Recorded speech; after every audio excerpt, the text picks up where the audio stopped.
So hello and thanks for being with us. I would like to introduce Dr. Wayne Briner. He is a professor in the College of Health, Human Services, and Science, teaching in our Master's in Psychology program. He received his doctorate from Northern Illinois University and did his postdoctoral work at Tulane and LSU Schools of Medicine. His research is mostly in the field of toxicology, and he has received grants from the University of Nebraska, philanthropic organizations, and the National Science Foundation. He and his wife live in Nebraska, where he also serves on the local fire and rescue department. Here to bring you our final presentation on grant writing, how to win at grant writing, is our esteemed Dr. Wayne Briner. Wayne, the floor is yours. All right, thank you, Paul. And it's my privilege to work with all these talented people that have that you've been listening to for the last almost couple of months now. So my job is to basically get you up to speed on maybe some of the nuts and bolts of how to put it all together in the end, because you've gotten a lot of good advice on goals and objectives and budgets, those sorts of things. And so now we got to get to my end of the business, which is, when I start looking at grants, when I start looking at articles, what are the things that are going to help you succeed, be successful at the grant? And so anyway, there's a few points I want to make. One is that being a not-for-profit is often necessary in order to get grants, but it is not sufficient. There's a whole skill set that goes into this. And as the little line on the slide here says, what's the only way to get good at grant writing? And the only way to get good at grant writing is to write grants, just like the only way to get good at swimming is to swim, and the only way to get good at flying is to fly. But also there's a little bit of tempering some realities here. The world is littered with former not-for-profits that died because they thought they were going to get a bunch of grant money. And a case in point is my first real job that I had after I got done with my postdoc was at the House Ear Institute. And we did world-class research on hearing and deafness and helped develop the cochlear implant, the brainstem implant. And I found out just a couple of years ago that they have had to shutter their doors because they just couldn't get enough funding. My own resume is littered with millions of dollars in grants that I didn't get funded. And I'm not trying to turn this into a negative thing. What I'm trying to do is get people to understand there's a skill set to this, and that there are several things that you're going to want to make sure that you address and that you get to so that you can be successful. And one of the things to do is to recognize that there are academic grants and there's project grants or social good grants. We're academics, we often think of academic work. There are often social good grants that you can do to do everything from, feed children to serve underserved students, to, restore prairies. You can use both approaches to help build your grant resume. And what's really interesting about the project-oriented grants is you can often start with those at the local level. So, project grants, they're interested in serving the children in town. They're interested in serving the children in the state. They're interested in researching why it is people are using chemicals on their lawn. Those sorts of things are often a lot easier to get when you're early in your career because they tend to be smaller. And one of the ways to also think of a grant is it's not just the grant in that you're trying to accomplish something, it's a project. And what you're trying to do when you're building your grant resume is to show the world, to show people that you can manage projects. Small projects you start with, then you can, and if you can manage a $500 project, maybe you can manage a $1,000 project, maybe you can manage a $5,000 project, maybe you can then manage a $500,000 project. But, there's a certain amount of proving yourself that you have to do. The other thing that you can do to sort of, start building your resume is to, and you're going to see the low-hanging fruit here, and being the odd man or woman out, is you can engage in some strategies. There are many organizations that want to give money away, but nobody's asking for it. Find organizations that other people aren't looking at. One of the first grants I got on my own was to the American Tinnitus Association, because ringing in the ears, because people aren't really interested in that. But I had an idea, and I took that idea and I sent it to them, and they were delighted to give me money because people weren't asking to do work in that area. A lot of times you will have people say, well, there's a lot of money in things like Alzheimer's disease, and Parkinson's disease, and cancer, and all these other things.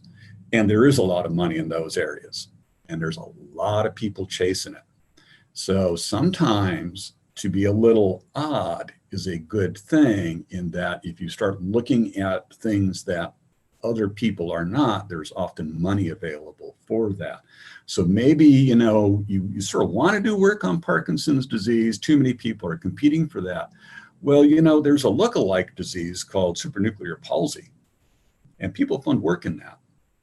And so maybe, that would be a good place for you to start and build some credentials that way. One of the things, though, about it all is you do kind of want to make sure that you're honest. And one of the things, what I mean by honest, is don't exaggerate what you've done.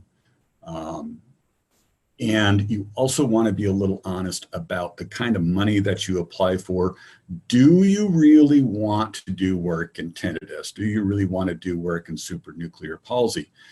Because your motivation will determine whether or not your project is successful. And the one thing you don't want to do is have a grant that's funded and then, quote, falls through. Also be honest as to whether or not you have the time to do it. Remember, there are two parts to any grant. One is the grant itself, and the other is managing that grant. And people who have particularly larger grants, larger projects, will say there's real time commitments when it comes to justifying how you're spending your money. And that's a lot of what that grant management is, hiring people, that sort of thing. There are also some ways of getting into grants, particularly some of the larger, more difficult ones, particularly through the federal government, that aren't particularly obvious. One of them is not to be the lead investigator. Be a co-investigator, be a co-author. So somebody is putting in a grant for $500,000 to NIMH. You heard about it, say, hey, maybe I can be your statistician. Maybe I can, do patient interface, whatever it happens to be. And now you're part of a project. Prove yourself, do a good job. Now it's on your resume. And then maybe with the next one, you can move up into the role. And when you have enough of a resume, then you're in a good position to start applying for this other kind of money. The other thing, and it's sort of related to being a co-author, is to get involved in a grant. The grant is, let's say, 5 years long. About the fourth year of the grant, sometimes what happens, and it's sort of an insider's club, is the lead investigator says, okay, Wayne, we're in the last year of this grant. I'm turning it all over to you. I'm going to send a letter to NIMH or wherever, Department of Ed or wherever it happens to be, saying that I've worked with this investigator for the last 4 years. I'm turning it over to him with your blessing, and there's no reason for them not to. And so there you go.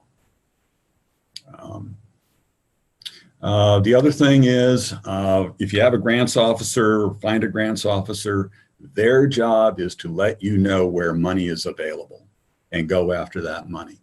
It is not their job to write the grant, and that's one of the big misunderstandings about what a grant officer does. They tell you, they're like a hunting dog. They point in the direction of the game. Now you got to go after it. But they're the ones, their whole job is to take, and particularly for philanthropic organizations, and there's a lot of them out there, as to who's looking to spend money. And so work with them, get to know them, be their friend, and they will help you do that. And it's their interest to help you do that because that's how they justify their existence. You'll notice a line here that says, wearing out your welcome. That is a danger of relying too much on a particular agency to do something for you, in that at some point they're going to say, you know, you need to go somewhere else. We've got other people we need to help. Or you should have found some other sources of income besides us. And so don't expect, if you develop a good relationship with an organization, that's great. Don't expect it to last forever. So always be exploring other sorts and sources of revenue. Okay, I'm looking at my notes here. Okay, I think that's it. All right. So you've decided to build your grant resume. You've decided to go after various and sundry grants. And so now you come up to me. And I had a colleague who, me, the reviewer. Okay, I'm going to sit and I'm going to look at your grant. And all reviewers are essentially critics. And I worked with a colleague who was a big fan of the composer Sibelius, who is quoted as saying, no one ever erected a statue to a critic. And I think he's right. But if you've ever spent any time reviewing grants and reviewing manuscripts, everybody's familiar with the myth of reviewer number two. It always seems the harshest criticism seems to come from reviewer number two. I tend to be reviewer number two, and I am reviewer number two for a reason. And that is, people will submit stuff that shouldn't be submitted. We act as gatekeepers. The reviewer either is the funding agency itself, where they bring some of their team members around and they say, what do we spend money on? Or they're brought in for the purpose of reviewing, and the federal government in particular does that. And our job is to make sure that the money is spent well, that the organization gets the biggest bang for its buck, and that the projects are going to be successful and contribute. Above all other things, be clear. If I have to figure out what you're getting at, what you're trying to do, the chances of you being funded are very small. I think a lot of grant writers suffer from what I refer to as post-traumatic dissertation disorder. As academics, it's the formative project of what we do. It's our formative project. It's a dissertation. It's the big deal. And we have a hard time breaking away from that mold. Dissertations are long, wandering arguments about something. And that is exactly the opposite of what you want a grant to be. You want it to be short, sweet, to the point, cover the bases, and not go much beyond that. And also, the basics really do matter. Make sure you know how to use your spell checker, make sure you know how to use your dictionaries, and all those other things. And okay, next slide. So some points to consider. So when I was reviewing for the National Science Foundation, I walked into my hotel room, and on my desk was one of those big banker's box, just full of grant applications. Now today it's, a big, a zip drive or whatever, a zip folder full of grant applications. And I know I can't fund them all. I know, in fact, I'm probably only going to fund half a dozen of them, tops, depending on how much they ask for. So what do I do? And my first job is to, sort of cut off the weeds that you see sticking out right away. And so, you start going through the folder and you notice that, there's a misspelling on the first page. And so you put that aside. You notice that this one's over budget, so you put that one aside. And, that is how you thin the herd very quickly. on those really basic kinds of things, because, if you can't do math and you can't spell, am I going to trust you with this money that we've got? Don't make me work for it again.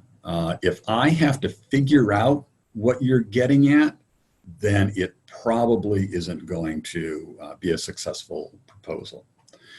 One of the ways to, and the other thing is to make sure that I know what you're getting at, is to answer all the questions in the request for proposals.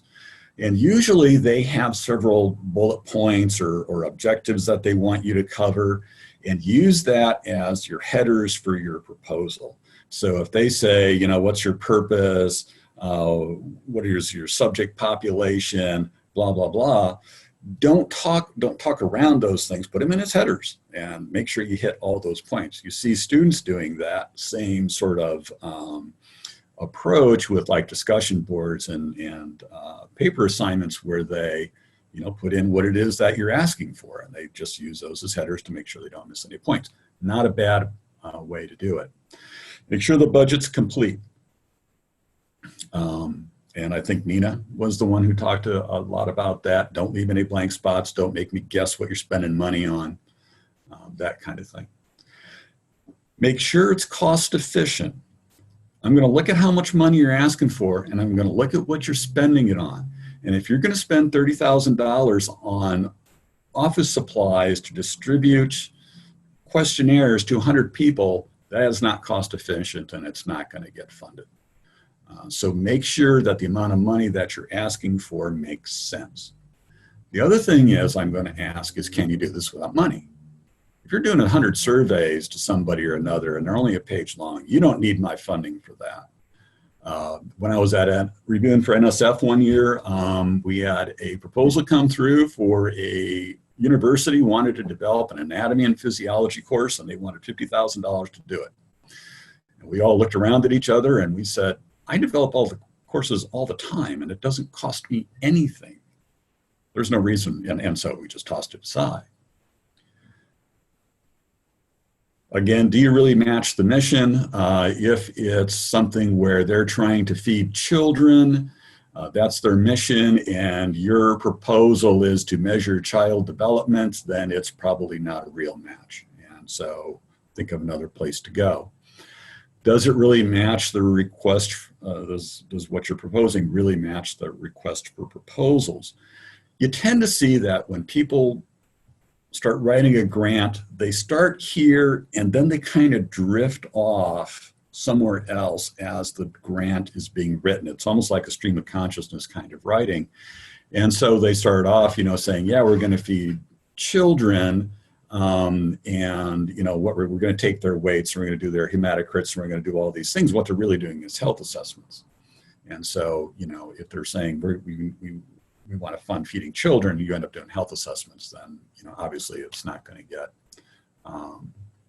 funded. And again, the fundamentals of alignment, making sure that what you start out with is then talked about in the middle, and what you're talking about in the end relates back to what you're talking about in the middle and the beginning. Related to the dissertation, post-traumatic dissertation disorder, is the idea of don't get random. If you're talking about studying hearing in older adults, don't go wander off into brain plasticity. It might be related, it might be what your dissertation was on, but that's not what the proposal's about. And so, it might be an interesting side piece, but when I've got to wade through all these other proposals, I don't want to be wading through material that doesn't really pertain. Don't go over length. Get to the point. When you write, if it's, let's say, they want a 10-page proposal, write 8 or 9 pages. Don't write 2 pages, because then you're not really explaining yourself enough. You're not going to the detail they need. But if they're asking for 10 pages, don't give me 12. Okay. The length of proposal should give you an idea of the kind of detail that they're looking for. The other thing that you want to do is consider indirect costs. And indirect costs, I kind of forget if we talked about those previously, but the idea of indirect costs is that you might be doing a project on studying hearing in elderly folks, but you've got other expenses besides doing that. So, you know, you've got air conditioning, you've got modem, you've got mail, you've got secretarial support, all those other things that are sort of going on in the background to get paid for to make this happen. And those are what are called indirect costs. And the federal government is very good about paying those things. Some organizations outside of the federal government will pay for indirect costs, others will not. Check. You can sometimes get some indirect costs paid for even though they're not formally covered by building them into your budget, things like copy paper and Xerox supplies and printer cartridges and things like that if you got room for it. But if they don't cover indirect costs, that's all you're going to get is, you know, those little trivial things. If they do cover indirect costs, determine if indirect costs are in addition to what they're going to fund or if it's part of what they're going to fund. So if it's $50,000 indirect costs included, that's one set of numbers. If it's $50,000 plus indirect costs, well, then that's a different number. Make sure you have that straight and treat it accordingly. The other thing that you want to make sure you do when it comes to budget is don't be cheap. If say they're going to fund $50,000, don't put in a proposal for $5,000. That's not the scale that they want to work with. They want to work on a larger scale. So look at the context of which they're asking for, or look at the context of which they're funding. By the same token, don't go over budget thinking, oh, I can negotiate down. It just, you know, you're communicating that you're not being conscious of time and effort and what things actually cost. So don't do that. Shoot for about what they're willing to fund. Oh, let me hang on one second here. Let me make sure. Okay. So a couple of things here. So here's a request for proposals. Just take a look at it.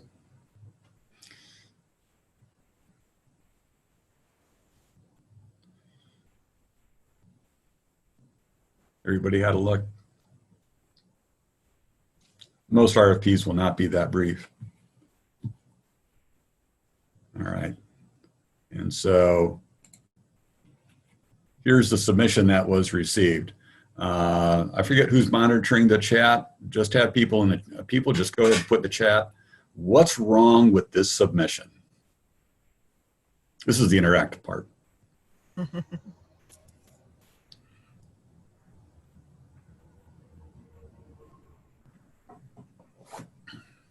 Okay, so Sandra says it's over budget. Yep. Ramona says spelling stands out. Yep. Misspelled Smith. Yeah. Gwen mentioned grammar. Yep. Pamela Murphy, spelling way over funding amount, less formal language. Yes, it is not formal. You know, show respect.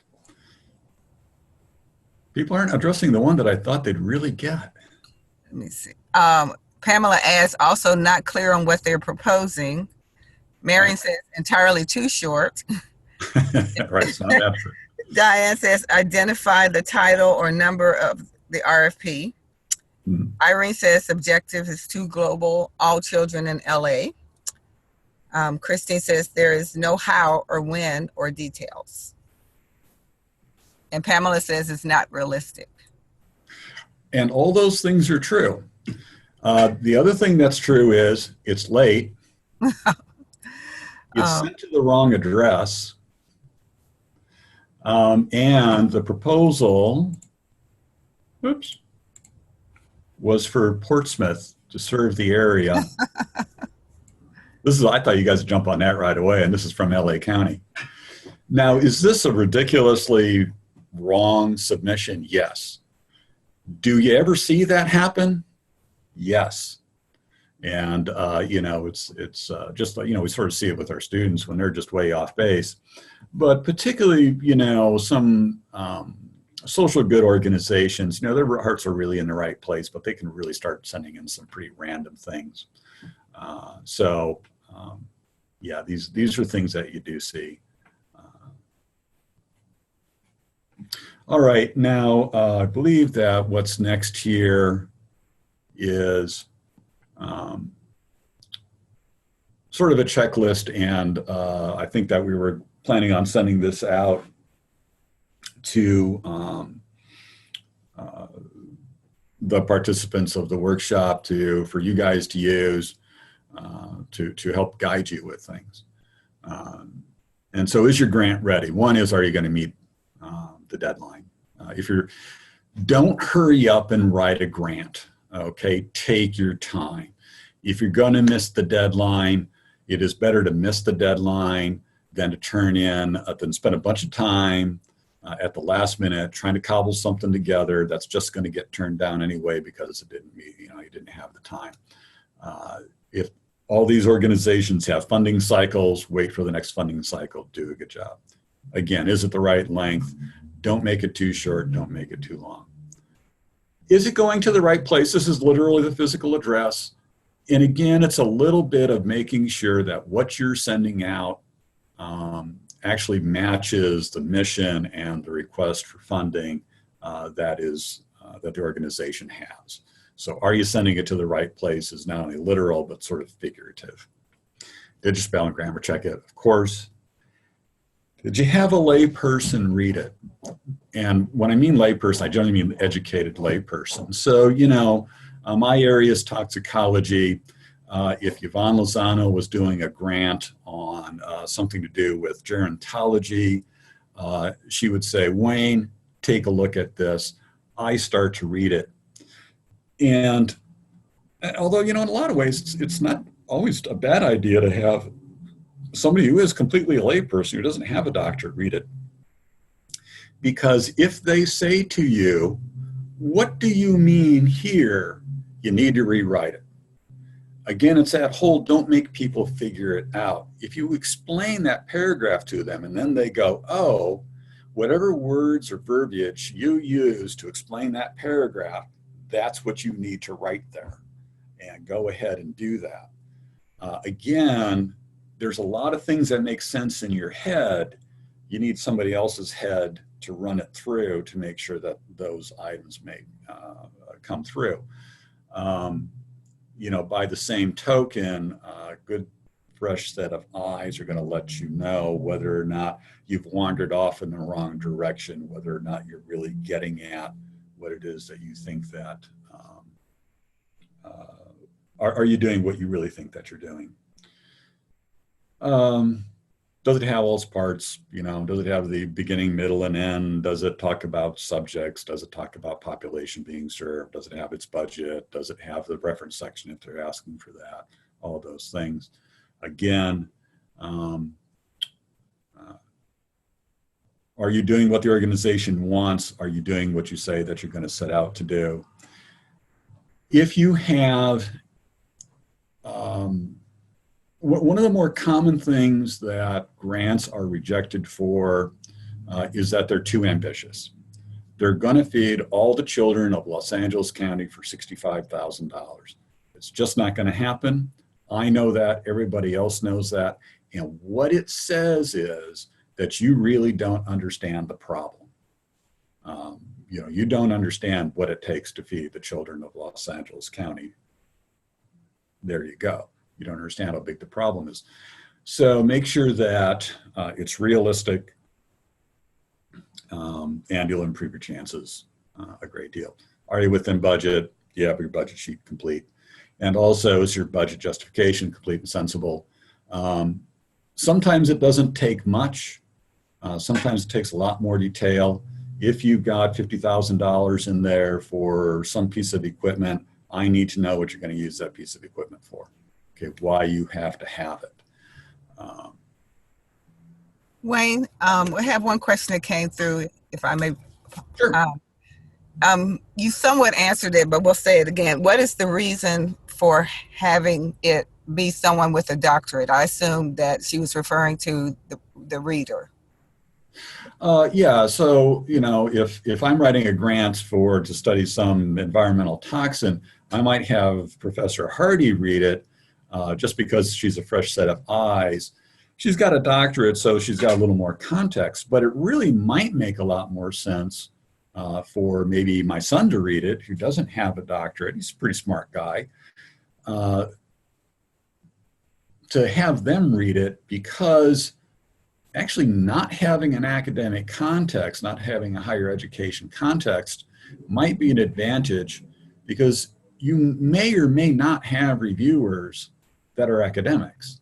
And so having people without that academic background, can they read through it? Can they make sense of it? If they can read through it and make sense of it, then chances are everybody's going to be able to read through it and make sense of it. Where the academics come into play is to making sure that some of those subtleties of logic that we often play with, that those are in line. But as far as readability goes, sometimes just a straightforward layperson is a good one.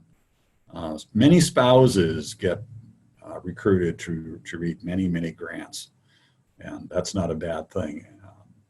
So does that make sense? Yeah, Teresa said she has, I guess she's concerned. She said she says, I have a master's and I've written many proposals. I'm not seeing the correlation of the need. And I guess some of it might have to do with knowing your audience, who you're writing for, I would think. Yeah, and I just said, masters, that's fine. It's nice to have someone with a higher education background to read it to make sure the logic is there and you don't have those kinds of errors. But then a nice lay person who's very, is nice and bright, read through it. And it's really a readability issue.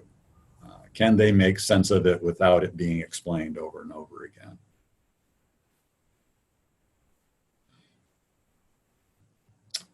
Any others? All right. Otherwise, I'm going on to the next one. Gerald, is this where you come in? Or do you want me to go through this? I'm going to do the wrap up, but you're welcome to say anything you want to. Well, why don't you go ahead and then I'll chime in if I have something extra. I was talking and then I remuted. Okay. I was typing in response to what Teresa said, and in response to a doctorate and a master's. I agree. I mean, you don't have to have a doctorate. However, you all know there is some ego, and I don't know how to say it politely, but if everybody on the grant approval team has a PhD and you don't, they're going to look down on you. And that's just, it is what it is. I mean, I don't like it. You don't like it, but it is the nature of the academic world. And, we know plenty of PhDs that are geniuses and plenty that are barely functioning. So it is what it is. I mean, I'm sorry to say it that way, but anyway, so my wrapping up. And Gerald, just to kind of to remind people, the point Wayne was making was about having someone kind of read over your grant before it was submitted. Yeah, and I was just adding to it, saying that you should have someone with a PhD that's in a similar field. You should also have someone maybe that doesn't have a PhD or is not in the same field, just to say, is this readable to someone that's not in toxicology? But on the other side, from the reviewer's perspective, they look at credentials both, right? Because Teresa said in the comments that she's gotten and written many grants, and that's very common too. But there is some ego. And anyway, I was just going way off down the rabbit hole, I think. So let me do my wrap up because I got some neat little notes. So first, we'd like to thank everyone for their attendance and participation in this workshop. Your feedback is very helpful. We are looking at everything that was in the chat, everything that was discussed, and this helps us to go to our next level. I would like to also thank all the presenters for their fine work, even Gerald, who had some hiccups in week 2 of the second session, making sure he got the correct invite into his calendar, which was not intuitive as he thought. And then the reason I put in the chat earlier about eating the sour candy, not just to make you all jealous and eating in front of you, but the point I was going to make when I got to this thing is that I encourage you to try new things. I never thought I would like sour candy. In fact, I don't really eat candy unless it's a Reese cup or a sweet tart. And I've eaten those since I was a little child. And so my kids want me to eat candy for years. And I'm like, I don't really like Skittles and the idea of it until I tried sour candy, and it was absolutely delicious. And I can't stop eating these little Halloween packs. And the way that it relates to grant writing is a lot of people will say and have said to me, I have no interest in writing a grant. I have no interest in participating. Well, that's great. And you don't have to, if you don't want to. But when you see that there's money to be had and there's things to be done that can't be done without some funding, then you might change your mind and you might try it. And you also don't have to do it by yourself. The goal of this is not to teach you how to go out and get money by yourself on your own. It's to help you find your way as some part of the team. And we're all on team. I am not a toxicology person, but I have contributed to some thoughts that Wayne has on toxicology because I am able to come at it from a different lens. So just think about that. So to reiterate the goals, some of our goals, and please, Yolanda and Pamela, anybody, please jump in if I missed something. But in my opinion, the goals for this series were to provide you a practical professional development experience that directly applies to work and career goals. This is a hands-on, leading to a hands-on type thing that you might find interesting or not, whatever. It's also to help newcomers who have not worked on grants or don't really understand it, understand some of the basics of grant writing. We also look to help folks with experience refresh their memories on the process, which could be painful or wonderful depending on your a lot of my memories were sort of painful, but as Wayne noted, it's part of the process. We also want to discuss realistic goals and requirements. Grant writing is not easy, and it's not a guarantee, and it's not always fun, but it can be important. And as you get into it, as you do it more and more, the experience makes a difference. It really does. And we also want to encourage you being part of these teams that are going to start looking for funding, which will become essential when we're a nonprofit. Another goal is to learn about the different roles in the grant writing process. As Wayne mentioned about management, I talked about program evaluation. Nina talked about various stakeholders in the funding process. And so we want to give you a better understanding of where your skills and interests might lie. You may have just the best statistical knowledge right up there with Pam Murphy, and that may be your only interest. Your only interest in the grant writing is to help them understand the data that they must include in their 70, 80-page proposal. And then this is just, this whole series is not an end-all. This is a thing to get started. This is just a getting things started grant writing series. So what are we doing with these goals? What are our future directions? I cannot emphasize enough, we are not the fire, we are just the match. We're not the experts telling you what to do, and now you know it, and we're going to move forward. We're just sparking. We just hit the fire. We got the flame going. It's up to you to jump in there and get in there with it or not. So it's not a one-shot series on grant writing, but it's a beginning. And we intend to have more. We would like to have some intermediate and advanced workshops, and not necessarily us doing them. Perhaps you, the audience, will be doing this, or teams from another college or from outside the organization. We are open to all these ideas, and we want to foster your growth in this direction. We're not going to control it or puppet master it. This is just, hey, we got some ideas, we got some experience, we want to share them with you. And so our goal here and possible future direction is, this is an initiation, and we want to start facilitating these grant writing teams. We want to facilitate other presenters presenting to other colleges. We would like to expand to other colleges, but we're not in a hurry. We're going to take our time with this. We're going to get our feet wet, and we're going to slowly get into water, because I don't know about you, but when I get in a swimming pool, it takes me a minute, because I don't just jump in. I have to take time and let my knees get used to the cold before I get the rest of my body in. So that's sort of our way of facilitating, is to go a little slow and move through this. As I said, we want to expand to other colleges, but we also want to include outside agents and groups. I hope that eventually we can incorporate associate faculty, although that can be really tricky. So we'll have to learn more about that. As far as other groups, we're going to have to collaborate with nonprofits, local community agencies. We're going to have to collaborate with these grant funding institutions. And one of the best ways to get grants, and we touched on this a few times, is to get to know the people and let them get to know you. You can meet them at your professional conference and you find out that Dr. Pamela Hardy is the grant project manager for a $100 billion grant, and she's about to send out some RFPs, requests for proposals. And so you shake her hand and have lunch with her and you learn more about it. When your proposal comes across her desk, she might remember you and say, oh, I remember meeting Olivia. She had a great idea at the health conference. So think about these things: networking, stakeholders, who's out there. And it doesn't ever hurt to send an email. Hey, Pamela, Dr. Hardy, I heard you have a $100 billion grant and I'm interested in this. Do you think this is an idea that you would be interested in funding? And she'll say yes or no, or here's some more thoughts. So think about that, the outside groups, the outside agents. And then we want to also develop a dynamic grant writing space and some materials. We're going to put this information that we have into a packet that we want to add to, we want you to add to, and we want it to be dynamic, and we want it to flow as we shall flow. And then, as we do this, we can expand it out. We can share it on a community page or whatever you all envision doing. Again, we're not controlling this, we're starting it. So we also want to find new ways to fund research, practice, and ultimately help our students. I mean, our goal, I want to become well-known in the psychology field. I want to make sure I have job security. I want to be promoted to something.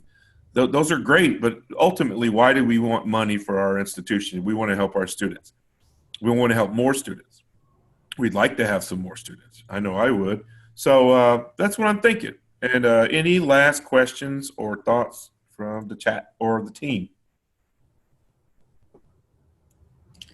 Hey, Gerald, if I can chime in a little bit.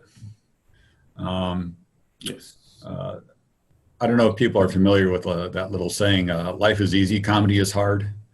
Well, life is easy, grants are hard, that kind of thing. And I've got a couple other little prompts on here. Funding favors the prepared mind. So that's the idea of keep an eye out for, RFPs that you see, keep yourself broadly read, that kind of thing. I'm being sarcastic when I say quick, go write a grant. I had that happen to me more than once when I was at a face-to-face institution where the grants officer would get a hold of me and say, hey, there's a grant that I think it'd be great for. Wonderful. Send me the RFP. And you find out that the deadline is the end of the week. I can't do that. I'm teaching, 4 classes and I've got lab things going on in the lab. I don't have time for it. Well, I guess he thought I was going to stay up till, 1 a.m. every day. Anyway, that wasn't going to happen. Wayne, we have a question here from Nancy. In a couple of words, what is the main difference between a research abstract and a grant abstract? Well, the research abstract is, of course, what you have accomplished. The grant abstract is what you plan to accomplish and how. This is what I've done versus this is what I hope to do. So that's just the most concise way as I can put it. So, and then one last point I was going to make is grants are great. We like to talk about grants. That's mostly what we've been talking about. There are other ways to spend to get money to support your ideas, to support your projects, and that is to partner with an organization. Instead of asking them for money, say, let's work together. And so instead of being a project to project to project sort of evolution, as the name suggests, it's partnering, trying to find those groups that share similar interests and then forming a collaboration. And it may not be big surges of money, but if they're willing to support X, Y, and Z, and you don't have to write a proposal every 3 years to keep justifying your existence. You just got to like each other. Then that's another way to go. I guess my kind of closing reminder would be, just because my section was on writing the goals and objectives. So just always do your homework, make sure you know about the funding organization, understand their mission, their purpose, their goals and objectives, because our role as grant recipients, from their perspective, is to make them look good and help them accomplish their goals and objectives. So whatever we do with our grants in terms of goals and objectives, we need to make sure that they are consistent with those of the funding organization, and make sure that we write our goals and objectives with impact assessment in mind, because ultimately we live in an age of accountability, and they want to know that they're getting their money's worth. So that would be my recap on my section. Awesome. Who would like to go next? What we're doing right now is every panelist has something to say. And first and foremost, we want to thank Wayne for an outstanding presentation, and we want to thank Gerald for the wrap up. But we would be remiss if we did not ask each presenter to leave you with something they feel is very important. So I see Paul will go from session 1 to session 4. So Paul, and then Olivia, and then we'll go that direction.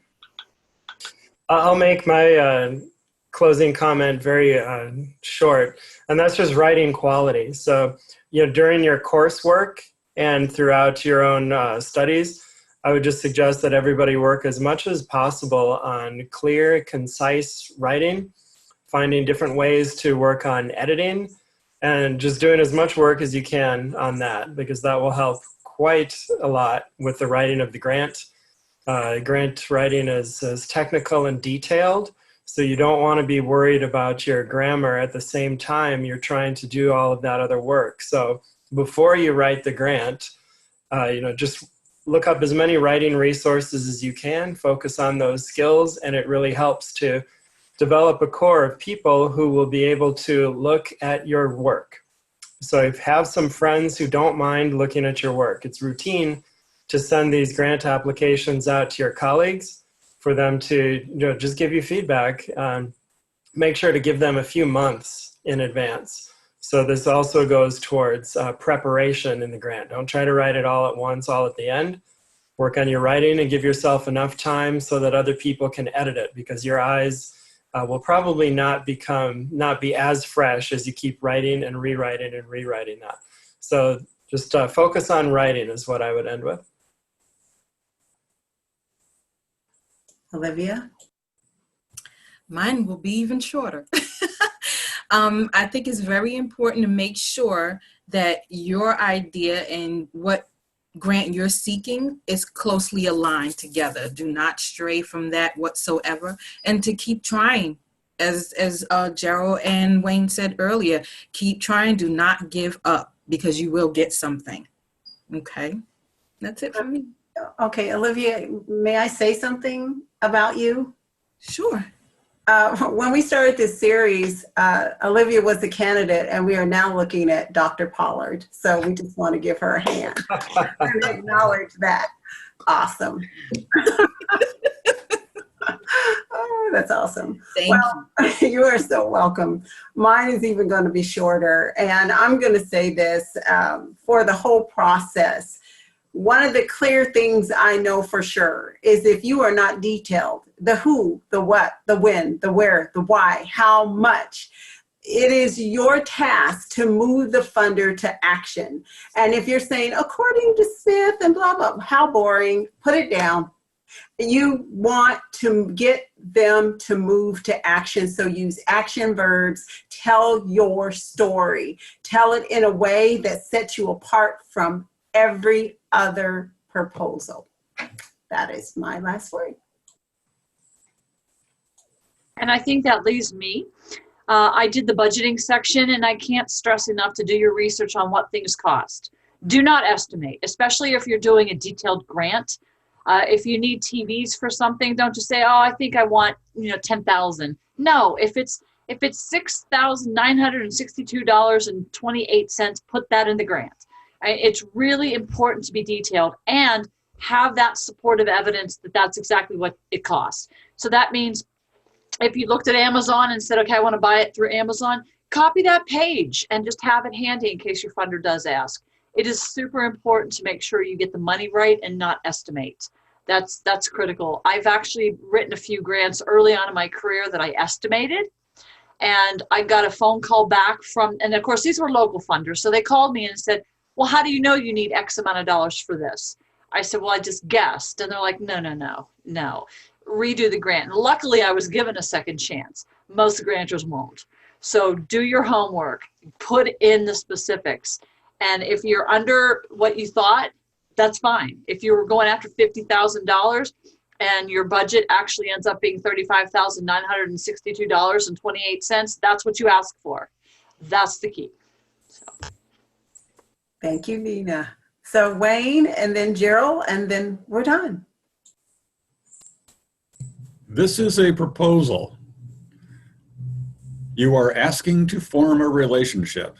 You are going to woo them with your words. And the way that you're going to do that in many regards is you're going to give them what they want, which is what they want to do. So in other words, what you're saying is, this thing that you want to do, I can do it, and I can do it better than anyone else. And so that's your proposal. So, you know, you can go and spin up all sorts of romantic analogies if you want, but yeah, that's what it is. This is a relationship where you're saying, I can give you what you want, and or do for you what you want done. Excellent. Gerald? Yeah, so I got two final thoughts. One, getting a large grant is sort of like finding a new best friend. You can't be friends with everybody, and you have to be really considerate, and it takes a lot of time to build that good friendship. So it's not an easy task to just go out there and get a new best friend or grant. My second thought is, many of you have experience, as you've noted. If you want to type something up, write something up, send me something to contribute to our larger collection of great information, please send it to me, and I will add it. And thank you again for attending, even you, Trevor. Thanks. We can't forget Trevor. Is there anything, Trevor, you would like to say to this team and to the participants as we close? Thank you for including me. No, great series, great job, everybody. I appreciate it. That's it? Oh, add this to your digital measures. This is professional development. Yes, add it. Well, thank you, everyone. We appreciate your attendance. We hope that you'll be able to utilize what we have presented in these last 4 sessions. We thank Trevor, because a lot of times behind the scenes, you don't know the work. And Trevor, if you could turn your camera back on, I'm going to say a little bit about you. Behind the scenes, Trevor has worked diligently to ensure that the certificates were done, that he's taking the attendance and sending the information out. It takes a team to do this, and we just have to say thank you for all that you do. For each presenter, it has taken us a 6-month period to get this together, and there is no one that has done any more work than the team. And so I just say thank you for the team. Thank you for Laura allowing us to do this. We know she's in a meeting today. She will see this on recording. So we're just grateful that our college seen the vision and that this team seen the vision. And we can't thank each person enough. So I'm going to thank you individually per session. Thank you, Paul.